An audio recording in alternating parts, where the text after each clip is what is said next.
Stats 23 here. In today's knife therapy, we got a bunch of Asher knives to talk about. We're going to review one of them in particular, the titanium Spiro with the thumb hole. And we're going to talk about the others as well. The top one is, right now, doesn't have a name. It's going to be called the Flipper Proto. And then this one down here is the Axis Lock Nomad.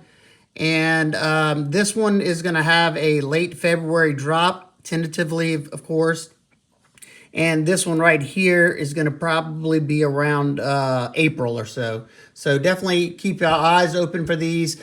Definitely, if you're interested in these knives, they sell out rather quickly because they're very popular for good reason. And we'll talk about that in a little bit.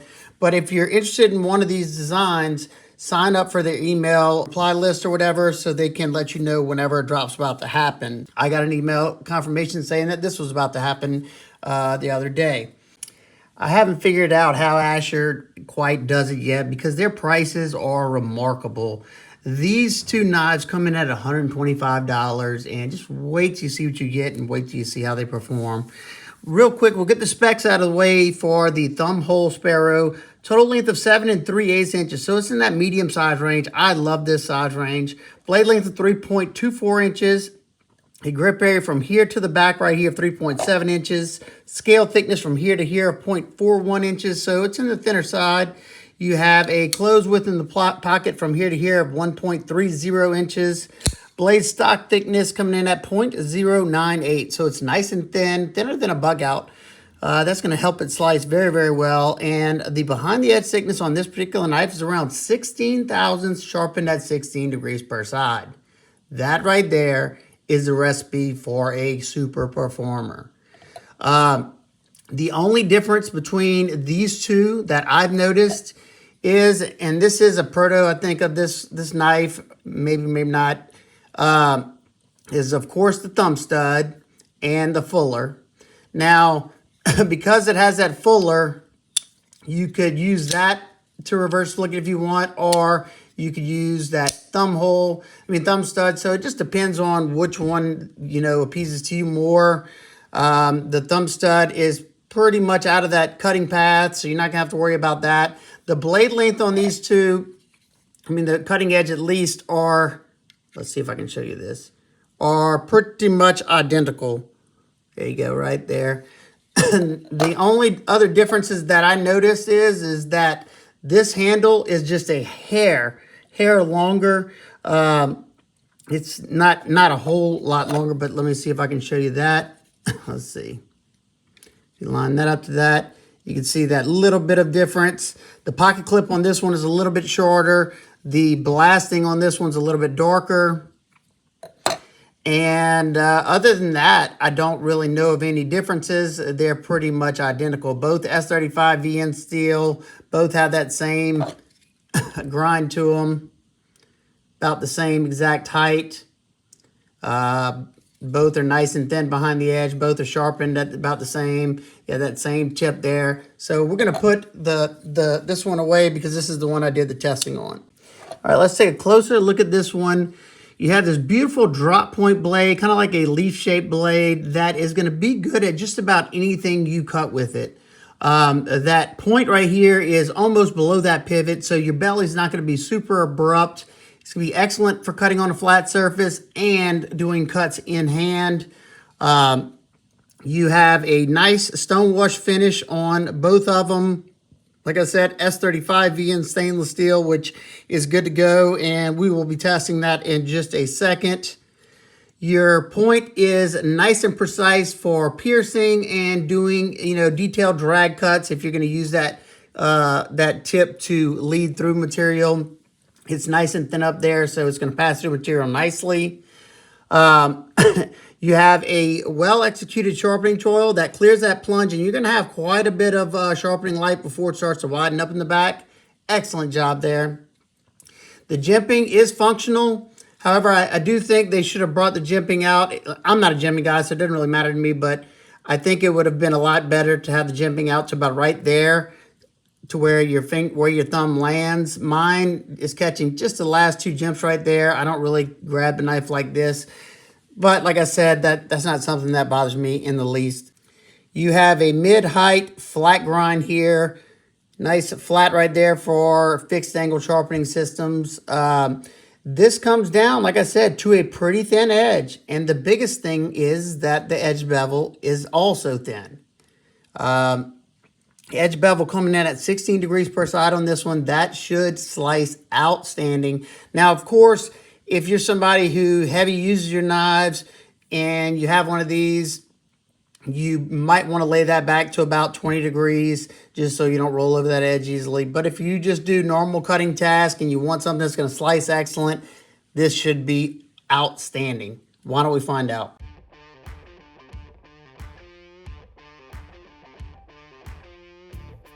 The knife came to me really, really sharp, and man, oh man, I wish more companies would start doing what Asher's doing here with a thin blade stock, thin blade geometry, thin cutting edge. It's just a recipe for an excellent performer, and wow, this thing is just gliding through this material. Hoping it'll keep going the further we get, but all I can say is wow so far. And I've already tested, several Asher knives. They all did just fine. And this one is probably performing the best out of any of the ones I've ever had. And I cannot wait to see how it does later on in the testing.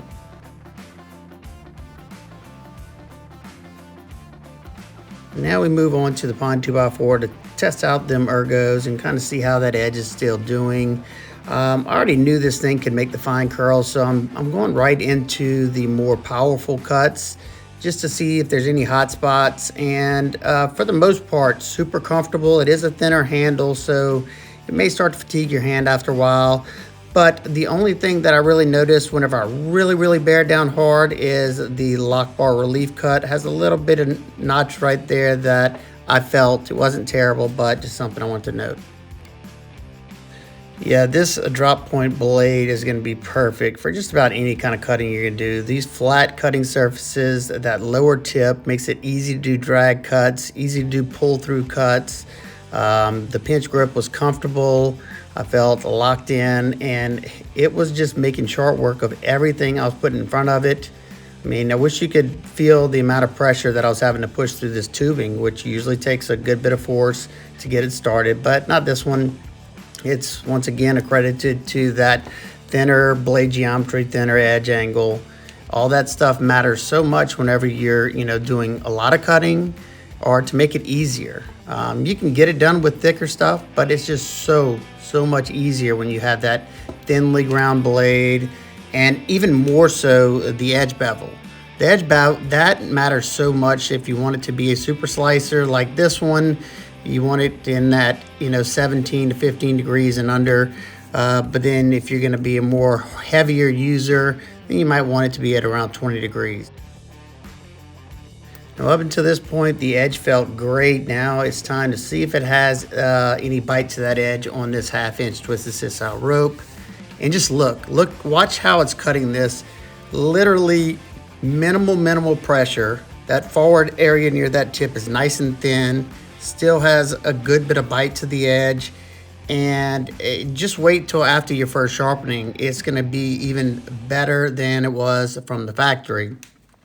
It's literally making this like it was a nylon rope or something. It was very easily cutting through it. And we ended up making 41 cuts before we ran out of rope, and I definitely could have cut more. We'll check that edge after this test is over with. Well, I hope you enjoyed that cutting as much as I enjoyed making it for y'all. Let's check out that edge because it still feels really good. Yeah, that's what I thought. I mean, outstanding. Nice. Now let's close this up and take a look at the action. This is a thumb hole deployer. They do have a nice chamfer around there, so it's not going to be super sharp on your hands.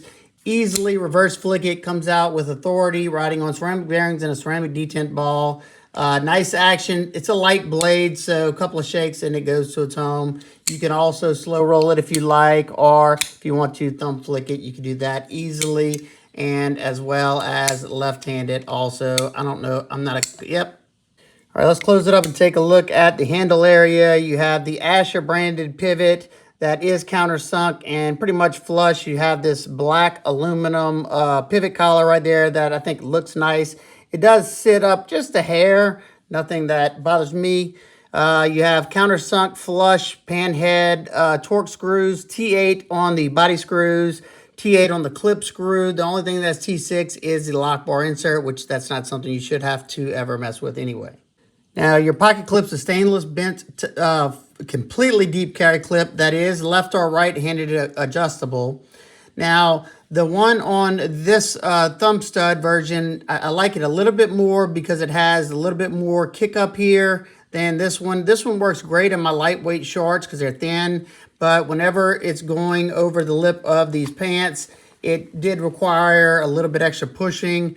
But once I get it in there, of course, it completely buries in there. Now, this one goes in nicer. As you can see, goes in much nicer. However, when I did a little bit of cutting with this one, and this ramp is just a little bit too high, maybe bring that down just a hair right in the middle of these two. But I do like the clips. They do function well when they're in the pocket.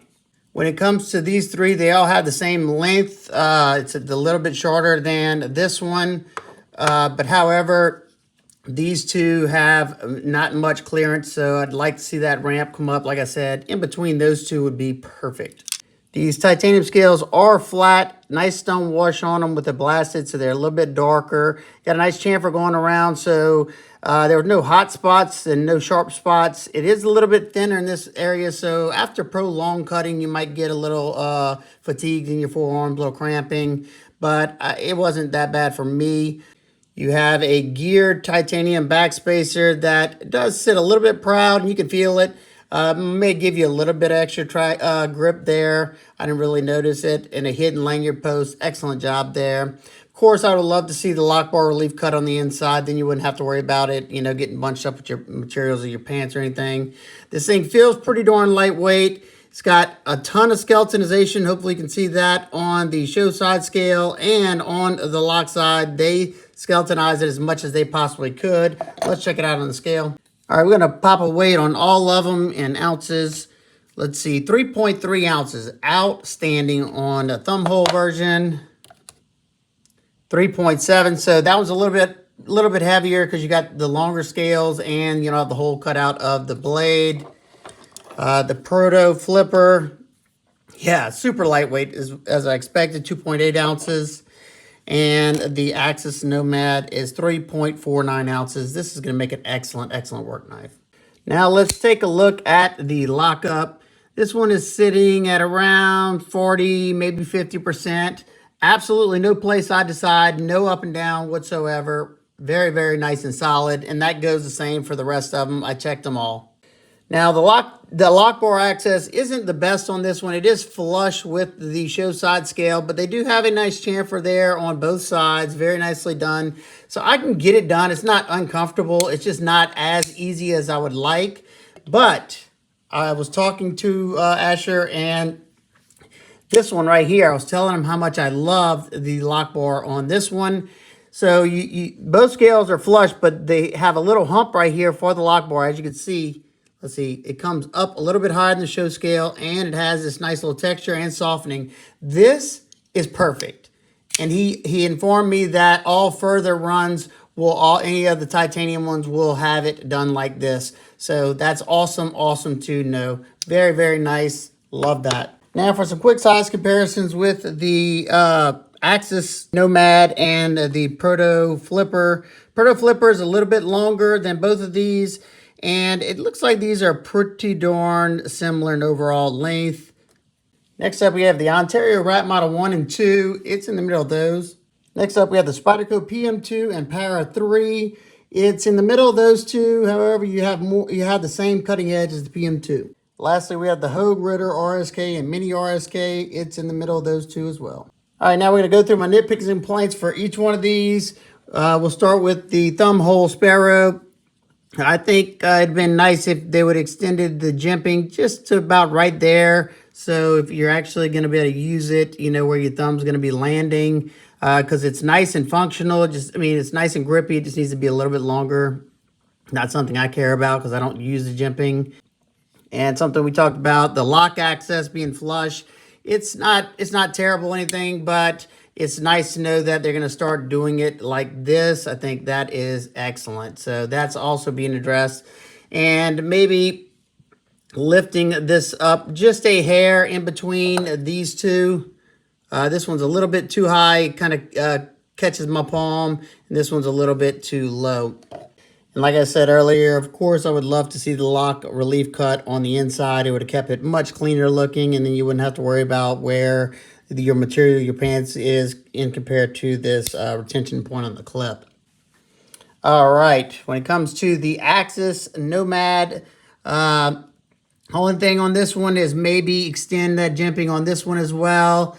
And I'm not sure if this is how this one's going to be in production, but being that this is an Axis lock, I think it definitely needs to be reversible in that pocket clip. Now, like I said, this is a Proto, so that could be something that's going to be added, but right now it's only on the right side. And using this lock, it's almost a must. And with the prototype flipper, jimping once again there. And I think it would have been nice if they would have extended this sharpening choil kind of like they do on here, because right now it's just clearing that plunge. So after you sharpen it up once, it's gonna widen up in the back right here. And one last thing with this one, right now you have a straight up flipper tab. So after a while, that top just is a little uncomfortable flipping it. I would have loved to see this flipper tab just canted back in that direction instead of being up like this, just kind of back right here. So all you do is kind of pull back on it and easily flip it. But other than that, when it comes to this one, I like how this blade shape is kind of like a drop point coming down. Then the actual tanto portion has just a little bit of belly. So like I showed y'all on that Noel Knives Grace video, it makes it much easier to do EDC tasks because you're just pushing that portion down into your material. Then you can also use this point or this point, to, score into a box or use it for drag cuts. So these are a lot more handy than I expected them to be. I like the smooth G10 clamshell style. Overall looks are nice. The comfort to that lock bar area is comfortable to release because of that nice little genius area right there. But overall, they're all winners. Every single one of these excellent. When it comes to the Axis Nomad, I think this right here is an outstanding work knife because you have the Axis lock, bank vault. You can't muscle any place side to side or up or down. Nice and smooth, snappy on the action.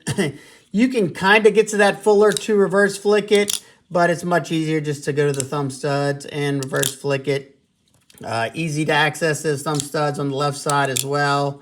Nice and comfortable Axis lock there. Nice deep carry pocket clip.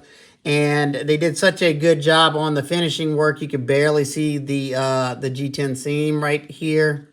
Nice hidden lanyard post, flush screws. Excellent job. It's just that they're hitting all the points and still keeping it at a very, very affordable price. So do I recommend these? Yes, definitely. If you're looking for a super slicer, great everyday carry knife, something that you can use to cut something here and there, and cut it like a laser beam, you go with the Spiro all day, every day. It's such a great slicer. If you need a good work knife, the Axis Nomad, I think, is a great option. And like I said, on these, you could always make the angle wider at like 20 degrees, and it would, make it a much more sturdy edge. And of course, this one has a nice, sleek carry, not really office carry because that may scare some sheeple out there.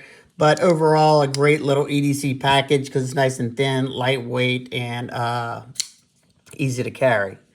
So there you go. That is my Spiro Bonanza, my Asher Bonanza here. Love to hear your thoughts on Asher. Right now, currently, everything's sold out on the site because they're super popular for this reason. They're well-made knives at a very, very affordable, super competitive price tag. So if you want one of these, do what I said. get on the email notification list, and it'll tell you when a drop's coming. Then you can pick up one of them. Love to hear your thoughts on this new Proto, what you think of that, and which one of these is your favorite, and do you own any Asher knives? If so, which ones? The ones I still own are the two G10 Flipper Sparrow and the G10 Thumb Stud Sparrow. Love these as well. Awesome, awesome knives. All right, guys and girls, I hope everybody's having an absolute amazing day. I will see y'all on the next one. Peace.